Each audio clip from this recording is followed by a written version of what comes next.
This would be so nice with like braids or a very long wig. I've been in the dungeon cooking up the real stuff, stacking 50s and 100s. They gon' think I deal drugs. 2 cups with the ammo. Check my new collabo. North guy got the whole squad dressed in camo. Shout out to the famo. That's that real love. Bitches they ain't dropping and the topic still us. Focus on the profit, now my pocket big enough. Started from the bottom, they gon' have to kill us.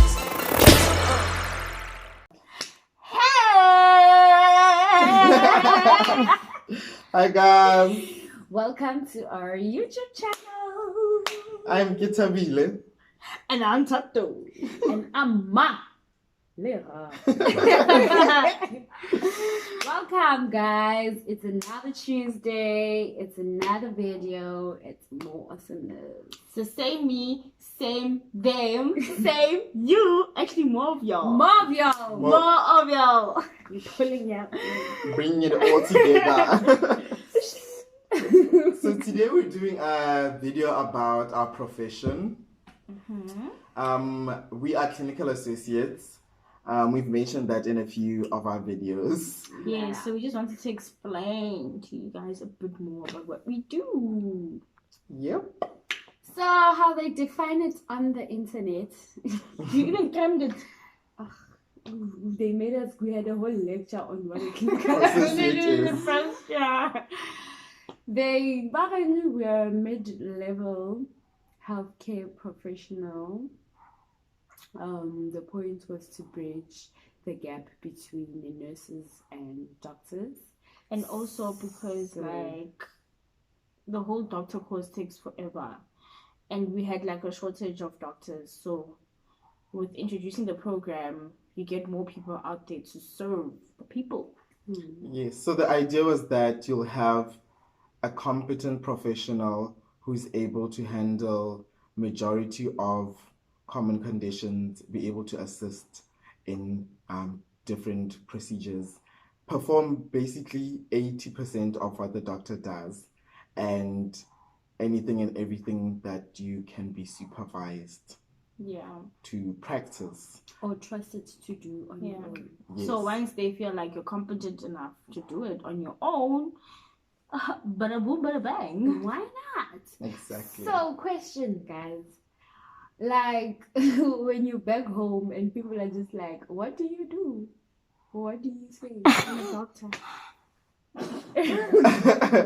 My mom says that How to do you everyone. describe- yeah. My mom tells everyone I'm a doctor. As I'm a clinical associate. Yeah, it's I like, work in But the thing is, not hospital. everyone knows what you are, so don't you?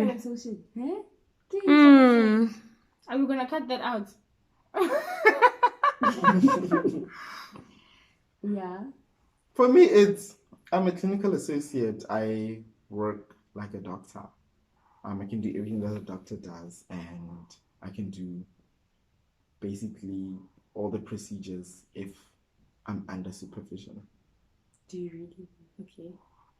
But mean like I can do anything under supervision, but I can do everything by myself. Understand what I'm saying? Yeah. When, how do you describe to I'm a your clinical people? associate. What do you do? I fix people. That's literally all the time what I say. Well, I just say, what do I say? I just say I'm a doctor that studied for 3 years. But that's what it is. because Basically. people will just be like, clinical associate. You're like, yeah, what do you do? I do what a doctor does. How? You're a doctor, Amos. No, I'm a clinical associate. So Yeah. That's literally the one of, I guess, a challenge that we're facing is that it's easy to say, yes, I'm a doctor, but then that takes away your identity. But also you don't wanna be in a position where you don't, like, there's a comfort and there's a certain knowledgeability that comes with, okay, you're a doctor, so we know everything that you do. Then you don't have to explain what you do. Yeah. But then also, if you just go with the I'm a doctor thing, then we're not going to promote clinical yes, associates. it's very Yes. important to promote the Yes. fact that you're a clinical associate. And the Because- great thing is that now you can go to the hospital and then someone will be like, I'm a clinical associate, and you can be like, damn, I know what that is. I know what that is. Yeah, I wanted to say that the thing is, most patients, like when they see, they already assume that you're a doctor. Like, they Yeah, don't even because ask, they don't question you. And then you get those who are like, no, you look young. How old are you? Yes. And you're like, I'm 21. Hey, when did you matriculate? You're just like, I'm not a doctor. Yeah. I'm a clinical associate. So that's very, very, very, very That's who we important are. to always. Can So I ask a we are question? in. Wait. So, do you guys feel that it's unfair that you guys basically do the basic work of a doctor, but you guys don't necessarily get paid the same? No, I don't We think can't it's get unfair. paid the same as a doctor because Yeah, we there'll studied be a for 6 fight, years. bruh. We studied for 3. Nurses study for 4. Yeah, You nurses see hate what a us. big problem it is. Mm. But at the end of the day, it's not about how long you studied. It's about What you how much know. knowledge you have. And salaries are different. Companies are different. The number of years of experience a person has are different. So we can't say all clinical associates earn 2 rand and all doctors earn 6 rand. It's not like so. Yeah. So I understand what you're saying. Like it's even if we were to earn the same as doctors. Number one, we're not doctors, so the level of responsibility that's expected from us is different. The level of accountability, the level of when you think about negligence and when you think about insurance, when you think about those things. So you can't want to play in a certain lane and forego everything that comes with that lane. So yes, we are proud of that we're clinical associates and we're comfortable with being a clinical associate and everything that comes with being a clinical associate, but we also know our limitations and we know that we're not, as much as there's limitations, there's no limitations in terms of what you can actually do for a patient.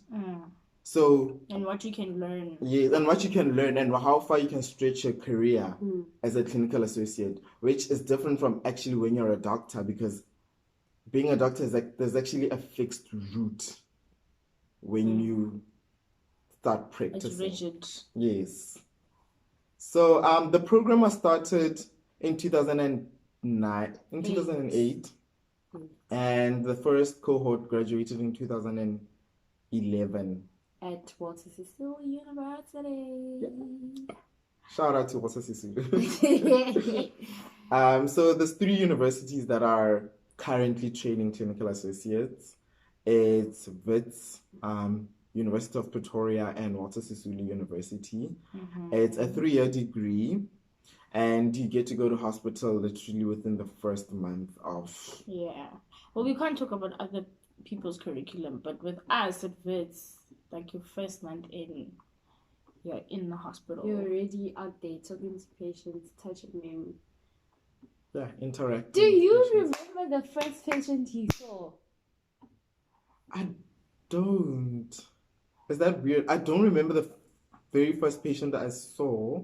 I can remember the first site I went to. Yeah. We went to South Rand. That was my very first hospital. Yeah. And we were in internal medicine. That was our first rotation. And it is just, I don't want to lie, but it was intimidating. It was weird being like an 18-year-old and asking people to check their blood pressure, check their pulse. And these old people are just like, why are these kids running around in our And the thing ward? that was annoying was that in first year, most of the patients you see have already been seen. Yes. So they get very annoyed with the question marks, like, I already did this, why am I doing it again? And So it becomes very scary for you as well, because then you're just like, I have to do this, but I'm sorry, but like, please just answer me. Yeah, when you take history for like the 5th time. Yeah. the first time, I remember my first patient I won't say what was the problem, but I didn't want to work with patients. I wanted to be a dentist. So I was afraid of seeing sick people and, disabled people. I was just so naive. So my first patient was a very sick person. And now I had to be taking BPs and like it was so traumatic. And I was just like, I don't want to do this anymore. But Yeah. I think the nicest things I've seen, the nicest patients I've seen, well, the most interesting, I'm not saying nicest, were in second year when we were doing calls. Oh my gosh. Like, I got to put back someone's ankle. Oh, yeah. I had an embryo in my hands. Like, life was so nice, guys. Like, you're just, like, doing things, Jay. Yeah. So, that's cool. So, what do you do? Wait, what's the coolest thing you've ever done? The coolest thing I've done? I think for me, because I've always wanted to go to surgery. I've always wanted to do surgery. I've always wanted to be a surgeon. Going to theatre for the first time was fun. And that was in Germiston in 2013, 2014. Oh, that was so much fun. Like, just everything about it was just so real. Like, the scrubbing and oh yes, this is the best. like scrubbing in and wearing your first pair of like gown, and you turn around and the nurse is like tying you at the back. And just like, this is me, I'm a surgeon. So that was fun. Like, going to theater for the first time for me was just like, this is it. This is like putting on that old shoe that you've always liked, and it just fits you exactly the same, except this is the first time. So yeah, that was so much fun for me. And you? Yo, guys, you know me and being in emergency. Yeah, you've always loved Yo, emergency. guys, I love emergency. The coolest thing I've done in emergency. Some woman fell into a ditch because she was drunk and totally twisted her ankle. Like, her foot was facing that way. You know how your foot is like this? Hers was like that. Sure. So we had to retract it back, and you did like a nerve block. Yo, guys. Oh my gosh. Guys, emergency is so nice. Like, I don't even know what to say. It's just nice, like, working in the thrill of things. Like, everything is so action-packed. It happens now. Like, you'll know I'm this person. Even when she's late, I'm like... So, yeah. Yo, that's nice. That's really nice. The coolest things, it's nothing huge, but my first Caesar was a big deal. My first delivery, like actually delivering a baby, was a big deal. And partially intubating a patient. I think intubation was a big deal for most of us. Oh my gosh, yo. Yeah, intubation was like just holding that laryngoscope. Yes. Because you just, it's such a big deal of a procedure. There's so much that can go wrong. And the fact that you're in that moment and it's like, this is the time. Like, you're probably never going to get an opportunity to do this. Things are never what they are. Like, you learn things at school, you feel confident, you learn things on mannequins, and it's totally different to real life. Like, at skills labs, you'd be like doing the whole practical thing, and those dolls are heavy, and you'd be like lifting this thing, you're just like, this thing is hard. But when it comes to a real patient, tissue is soft, guys, and you get the Zell, and you're just like, you don't even know, like, he's dying. So you have to, but you need to stay calm. Yeah, that's the most important thing. That's the secret. Stay calm and do what you have to do. Yep. Okay, so what do you do since now? Okay, you graduated last year. Yeah, December. I got accepted for honors in Bachelor of Health Science honors in Bioethics and Health Law, which took me by surprise. It's been a thrill of an adventure. 6 months into it, but I know my passion and I know that I want to do medicine. So that is going to happen. I'm going to do medicine after this. I'm also currently working as an administrative intern at undergraduate, an unit of undergraduate medical education at WITS. So I deal with medical students. So I'm just in the whole WITS thing all day, every single day. And at night, I do classes for prerequisites for the graduate entry medical program at night. And now I'm about to be a locum clinical assistant. So finally, I'll be working for the GP soon, which is very exciting because I really miss being in a clinical space. I really miss talking to patients, dealing with patients, counting pulse. So yeah, that's me. Mm-hmm. Wow. Okay, so I am currently working at some other private hospital. I can't name names. Next thing, people will be pushing up in my office. Her office. No, guys. Where does that? So I work at some private hospital and I work for a nephrologist. So basically, a nephrologist is a kidney doctor. So I see her patients when she's not around because they come for dialysis quite often. So I see them, I monitor their blood pressures, and because it's a specialty and we don't really do specialties, I discuss a lot of the cases with her because everything has like I could prescribe something for a normal person, but because they're renal patients, they probably can't handle it. So she'll just like adjust my medication or something like that. You get, so yeah, it's a lot of learning. I'm getting used to a salary. Oh my gosh. That time I want to go back to school and I'm just like, how's this gonna work? But yeah, that's what I do currently. I'm applying for school for next year. And yeah, that's what I do, guys. I'm a smallanyana kidney doctor. Not smaller, yeah. Not smaller, yeah. When She's there's there every day. When there's a recess, they call you Mugel and they're like, Dogotera, Kuru, Mate. You just like, Oh my gosh, that once happened, and I was just like, what do you mean? yeah. I'm doing my honors in occupational hygiene. What's occupational hygiene? Okay. Yo, explaining this is always No, okay, hurry up. Look, can you say Lorato's getting tired? Yes, shame. Besides that means the video is too long. No. Okay, so an occupational hygienist is You explained it so well in the last video. really okay. So fine. So you get occupational health practitioners and you get occupational hygiene.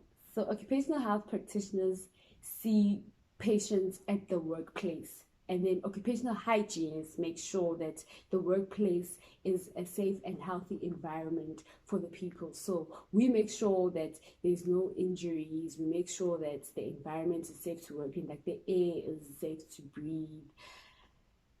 Yeah, stuff like that. So like in a mine, the occupational health practitioners would see patients who have like occupational lung diseases, and they'd tell us that, oh guys, can you please go check the dust in the mines because more people are coming with sicknesses. So we'll just go in there with our machines and be like, there's too much dust here. Then yeah, we'll make recommendations to management and then tell them what to do and how to solve those problems to make the environment a better working person, a working environment, and that is healthy and safe for the workers, because you don't want people to come and make money for you the time you are doing harm to them. Yeah. So that's what we do. Okay, that's what I'm studying. That's what I'm doing my honors in. But right now, I'm working in Dalmas for a GP. Yeah, I see day-to-day patients. So your flu patients, your gastritis patients, your like simple, common GP problems. Yeah.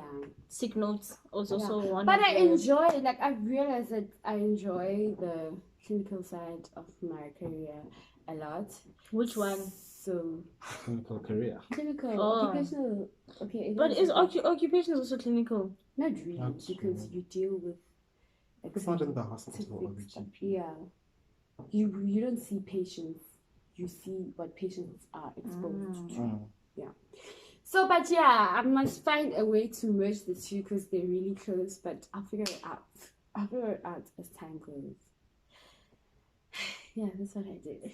So yeah, guys, just 3 clinical associates in very different fields, very different practices, and we're figuring it out as we go. There's a lot of options. There's a lot of career opportunities out there, and just because this is what we're doing now doesn't mean that's what we're going to be doing in 15 minutes. So like we have the profession and we can do whatever we want with it. That's the nice thing about it. That's the It's best part very about flexible. The main reason why we started the channel is to bring awareness to the people, because clinical associates are not that well known, and therefore it comes with a lot of problems. I'm sure there'll be a day where we'll do a video about All our problems we problems. face as Clinical assistant. yeah. If If you're a clinical associate, comment down below your problems so that we can also let the people know what you're going through. we'll tag the MEC of health. Yes. We'll advocate for you guys. Yeah, That's so it. yeah, the point was to bring awareness and for people to know about us. And now you know. Yep. Comment. Down below, like. Subscribe. Press the notification bar so that you know next time when we have a video. Our medical videos will be every first week of the month. Yeah. But otherwise, this is all you getting, folks. That's all you get. I ain't talking to the names. See you lanes don't get the picture till I put you in the frame. I say mirror.